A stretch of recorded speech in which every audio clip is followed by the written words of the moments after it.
Martin Threakall. I'm the COO at Yapily. We're a FinTech business in the open banking space.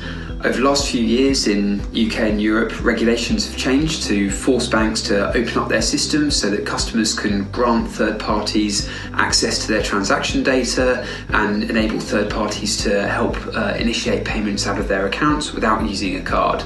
It's a huge revolution, which is enabling lots of great innovation in products and services, both for consumers and businesses. And many other countries around the world are starting to follow suit and roll out similar regulations. So Yapily is all about enabling this open banking innovation, and we exist to enable companies to build fairer and better financial services for everyone through open banking.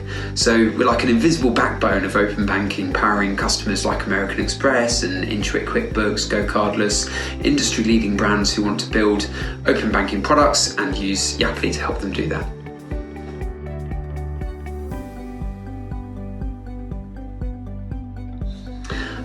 Probably a badly kept secret, but in my spare time I'm a keen runner, so that's really what I spend my time doing when I'm not working or not spending time with family.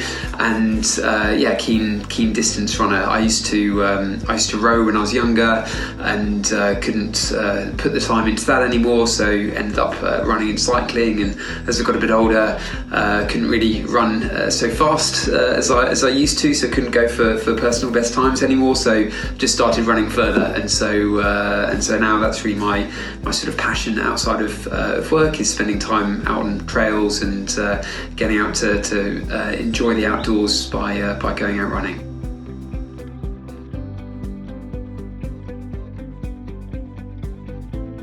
So I'm an engineer by background, in that I studied civil engineering here in London, but decided not to work in that industry. Wasn't quite sure what I did want to do, so followed the well-trodden path into consulting. I spent a few years at Deloitte on the grad scheme there, doing operations consulting, which are mainly large project management, systems implementations, post-merger integrations, that kind of thing. And then moved from there into a smaller strategy consultancy to get more strategic experience. But I realised in that time that actually I was looking for a different kind of environment, and really that's what led me to the kind of startups and scale-ups kind of space. So I moved into a business, happened to be in payments, and then that's where I spent my last 10 or so years of my career since then. And through that time I've had a range of different roles, but typically owning or running some of the operational parts of the business. And so over time my role has kind of evolved from managing certain parts of operations through to a COO role. I actually co-founded a business a number of years ago, about 5 years ago, and was the COO in that business for about 4.5 years, and then joined Yapily recently as COO within Yapily as well.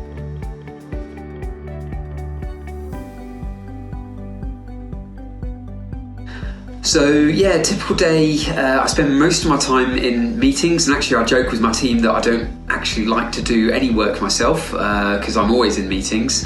And as COO, I kind of see the role of COO not really as a producer within the business, but actually I see the COO as more about ensuring that other parts of the business are connected, are aligned, are working really well together. So it's about ensuring that people have the right context and that they're connected with one another and understand what else is going on across the business.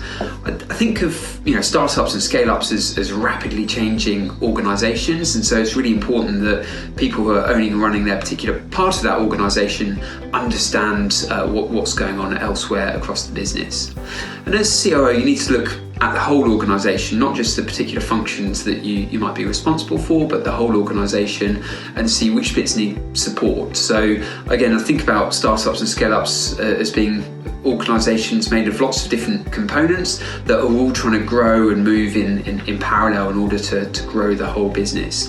Inevitably, at some point, one or more of those components are falling behind. At any particular point in time, there's always one or two that are lagging behind. So I really see the role of, or part of the role of the COO, is sort of identifying which of those parts of the organisation that are falling behind the rest that need support, and ensuring that you've got a way of tracking that, ensuring that you've got a way of identifying that when it's happening, ideally identifying it before it happens, so you're looking further down the road ahead of you, and then being able to take action or organise and arrange others to take action to actually have that piece of the business catch up with the others and get into line with the others so that it's growing. And then moving on to work out where the next problem area or challenge might be. So really that's one of my day-to-days, about spending time with other people across the business and also outside the business, understand what's going on, understand what's happening, understand what's going to be happening further down the road, and then identifying and solving problems and helping bring other people together to do that as well.